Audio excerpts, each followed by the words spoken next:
bem? Eu gostaria de falar hoje sobre filosofia da história.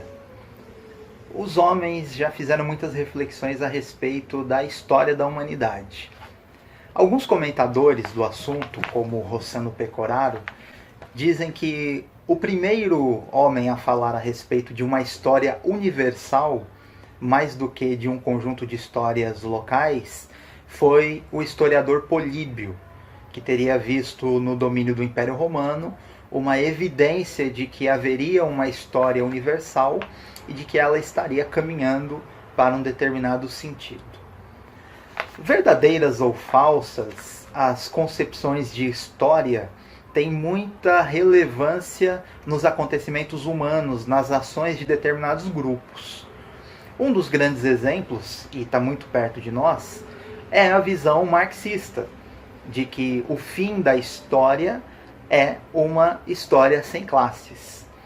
Ou seja, a crença naquilo que seria o sentido da história interfere na ação de indivíduos e de grupos. E alguns pensadores na história falaram sobre este assunto. Se nós formos para as religiões, por exemplo, a visão grega, né, a visão de mundo grega, segundo o comentador italiano Umberto Galimberti, era de que a história era cíclica, o mundo não teria tido um começo e tampouco teria um fim. Nós vemos que as religiões orientais, como o hinduísmo, por exemplo, seguem este conceito. Quando nós nos deportamos para o Ocidente, na visão do judaísmo, do cristianismo e posteriormente do islamismo, existe a ideia de uma história linear. A história tem um começo, um meio e ela vai ter uma conclusão, que seria no juízo final. Alguns teólogos cristãos, como Santo Agostinho, nos séculos IV e V, ou como o bispo francês Bossuet, no século XVII, defenderam uma teologia da história fundamentada na Bíblia. A história teve um começo, houve uma queda, há uma redenção, há uma atuação divina na história e há uma conclusão com o julgamento final. E eu quero fazer uma reflexão hoje sobre a filosofia da história no pensamento do filósofo alemão Hegel. Hegel, como muitos sabem, aqueles que já se depararam com as suas obras, é um filósofo difícil de se entender.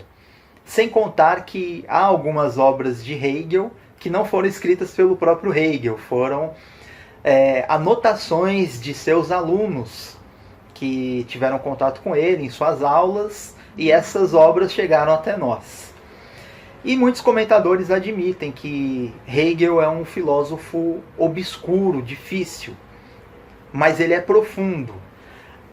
Eu acredito que muitos pensadores relevantes, clássicos, escreveram obras difíceis, pelo que vale a pena, muitas vezes, nós enfrentarmos essa dificuldade e tentarmos, ainda que o filósofo não seja claro, aprendermos o seu pensamento. E eu quero falar de alguns pontos sobre a filosofia da história de Hegel, ou seja, a sua reflexão sobre a história a partir de sua filosofia, em duas obras. Uma delas é a Introdução à História da Filosofia e a outra é chamada Princípios da Filosofia do Direito.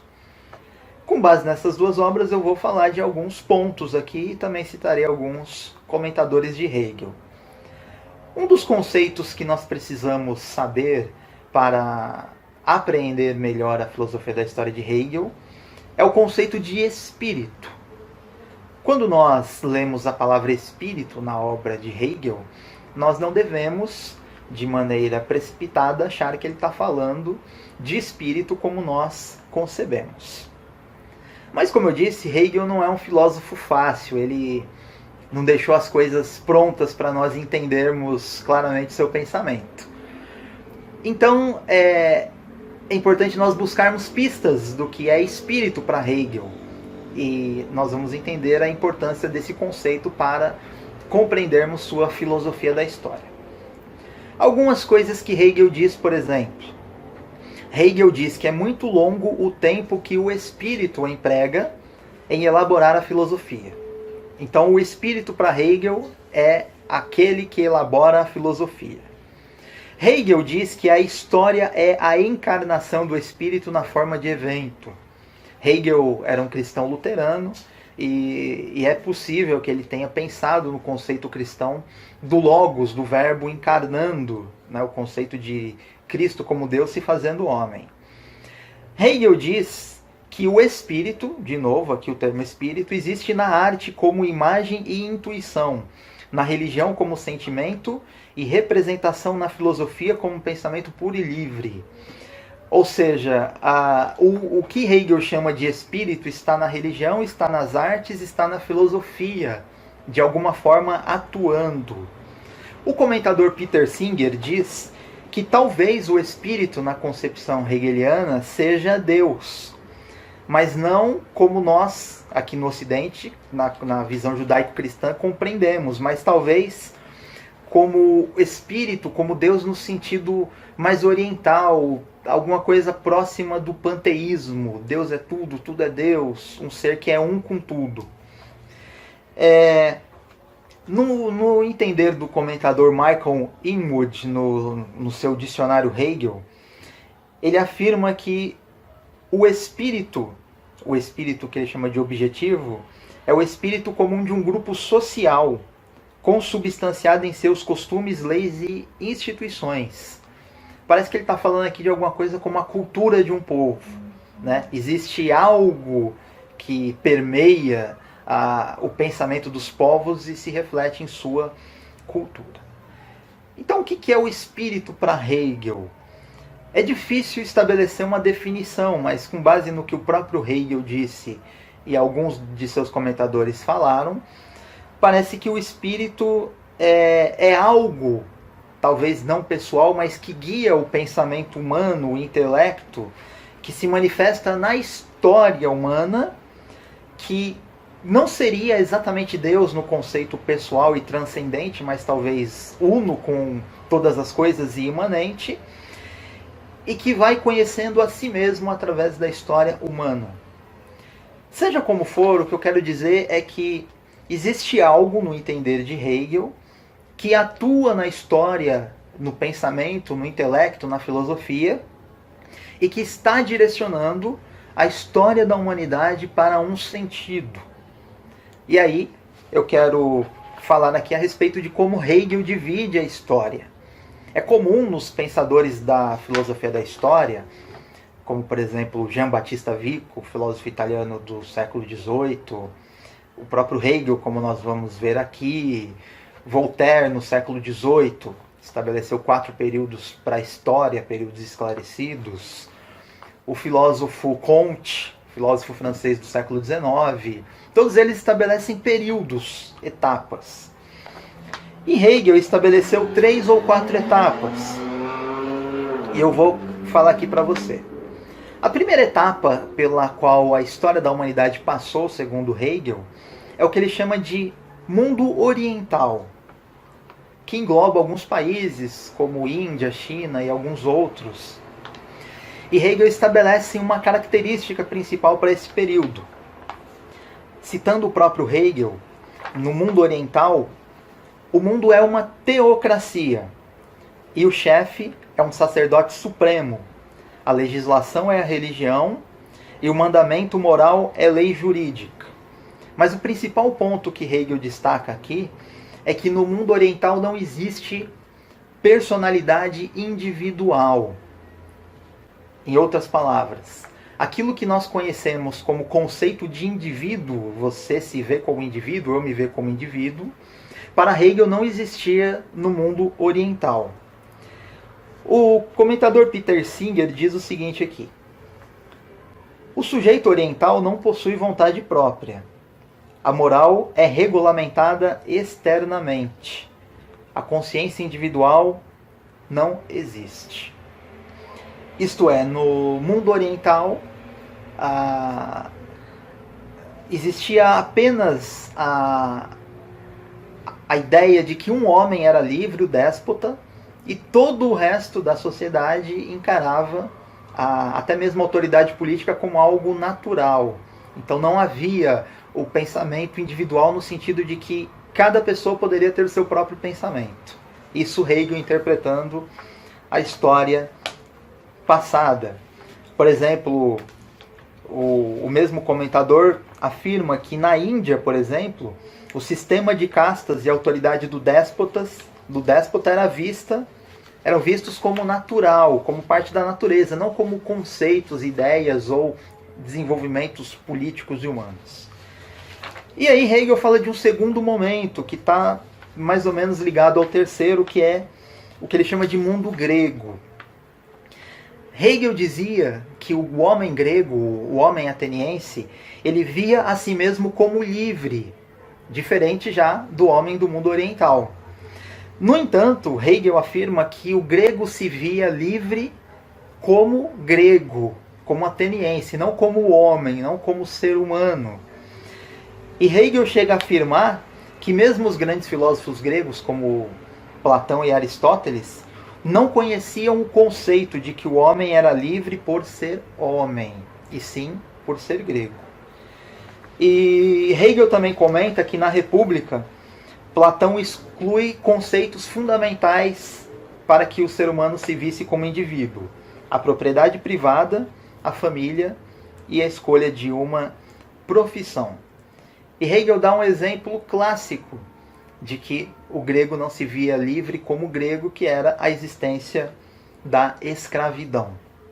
Esse é um ponto fundamental para Hegel. Havendo escravidão, não existe o conceito de liberdade, de indivíduo plenamente desenvolvido. E no mundo romano, que seria o terceiro, mas muito próximo aqui do segundo, Hegel diz o seguinte: não havia definição de homem, pois esse conceito não poderia se estender ao escravo. No mundo romano havia muita escravidão. E no mundo romano, segundo Hegel, a definição de propriedade era perigosa. E Hegel entende que as individualidades do homem romano eram mortas no panteão. Ou seja, os interesses do Estado estavam à frente dos interesses do indivíduo. Então o conceito de indivíduo estava ali florescendo de alguma forma. O romano buscava sua liberdade, mas algumas coisas impediam que o conceito de liberdade de indivíduo fosse desenvolvido. E aí existe um momento em que o conceito de indivíduo é plenamente desenvolvido, no entender de Hegel, naquilo que ele chama de mundo germânico. Aqui o espírito, que eu mencionei aqui no começo, ele se desenvolve plenamente. E aí eu vou ler uma passagem de Hegel em que ele diz o seguinte, aqui em sua introdução à história da filosofia. A liberdade no Oriente, na Grécia e no mundo germânico pode definir-se de modo provisório e superficial com as seguintes fórmulas. No Oriente é livre um só, o déspota. Na Grécia são livres alguns.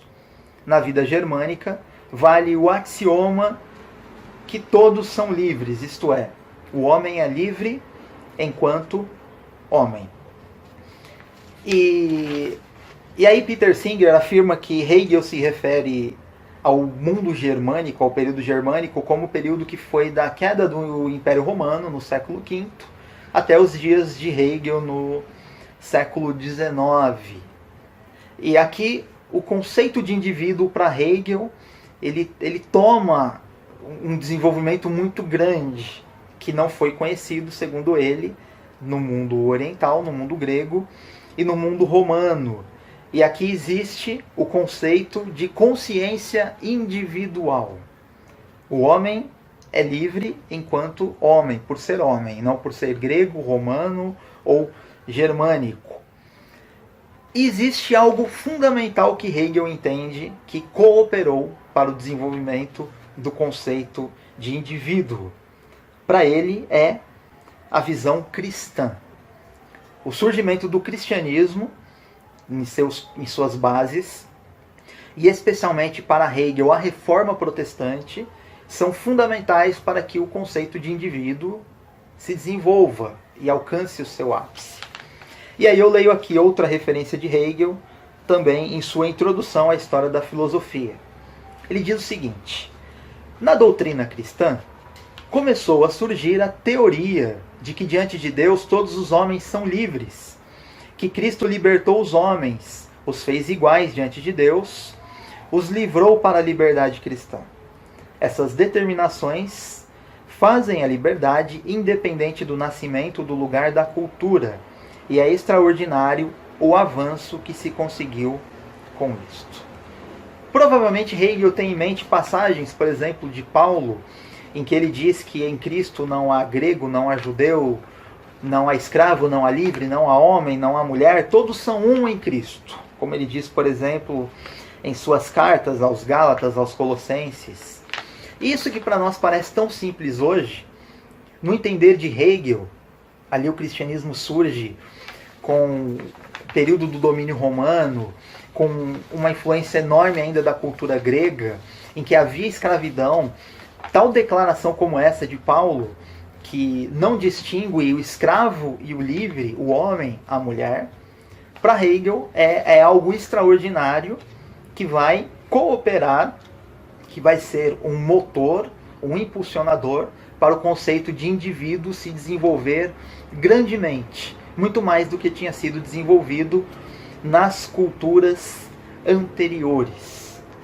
Então, ainda que o cristianismo tenha cometido muitos erros na história, como nós sabemos, se nós concordarmos com Hegel, e a leitura dele para mim faz muito sentido, o cristianismo em suas bases, em sua origem, em seus conceitos, torna iguais todos os homens, não distinguindo escravo de livre, homem de mulher, judeu de grego. E aí Hegel afirma que o objetivo da realização do espírito é o Estado, mas nós vamos ver o que esse Estado vai trazer no entender de Hegel, na operação daquilo que ele chama de espírito, cujo conceito nós vimos no início desse vídeo. Aí eu quero dizer, antes de tudo, na definição do comentador Michael Inwood, no seu dicionário Hegel, ele afirma que o Estado, no conceito de Hegel, envolve mais ou menos um povo mais ou menos homogêneo em sua cultura, em sua língua, com um território ocupado e definido, além de ter uma organização política com autoridade central. E ele também afirma que o Estado seria aquilo que está em contraste com a família e a sociedade civil. E aí eu cito Hegel. Agora eu gostaria de citar Hegel, em que ele diz aqui o seguinte: é o Estado a realidade em ato da liberdade concreta. Ora, a liberdade concreta consiste em a individualidade pessoal, olha só, com os seus particulares, de tal modo possuir o seu pleno desenvolvimento e o reconhecimento dos seus direitos para si, nos sistemas da família e da sociedade civil. E eu cito Hegel novamente. Este surgir do espírito, ao termo espírito aqui em Hegel, se relaciona pelo lado histórico com o florescimento da liberdade política. E a liberdade política, a liberdade no Estado, tem seu começo onde o indivíduo se sente como indivíduo, onde o sujeito se conhece como tal na universalidade. Então veja, esse começo de liberdade que vai acontecer aqui com esse Estado hegeliano, ele se dá com o conceito de indivíduo sendo iniciado. Como nós vimos, ele é iniciado ali no mundo grego, no mundo romano, mas ele toma ele se torna pleno com a visão cristã, especialmente no entender de Hegel, que era luterano, com a reforma protestante. No entender de Hegel, a reforma fortaleceu a ideia de pensamento individual, porque o homem não precisava mais de nenhuma instância para se chegar a Deus. E aí, para concluir, eu cito Hegel mais uma vez. Aqui, agora em sua obra Princípios da Filosofia do Direito. Ele diz assim: como o espírito só é real no que tem consciência de ser, como o Estado, enquanto espírito de um povo, olha só, Estado como espírito de um povo, é uma lei que penetra toda a vida desse povo, os costumes e a consciência dos indivíduos. A constituição de cada povo depende da natureza e cultura da consciência desse povo. É nesse povo que reside a liberdade subjetiva do Estado e, portanto, a realidade da Constituição. Ou seja, o Estado englobaria toda a vida do indivíduo, das pessoas, daquilo que elas fazem, daquilo que elas pensam, e o sujeito não existiria fora do Estado. Então, o fim da história para Hegel, conduzida pelo Espírito, é que nesse Estado haja uma plenitude do conceito de indivíduo, de liberdade, e que o sujeito, que o indivíduo não exista fora deste Estado. É para isso, é para essa direção que a história está caminhando no entender de Hegel. Fique com esta reflexão.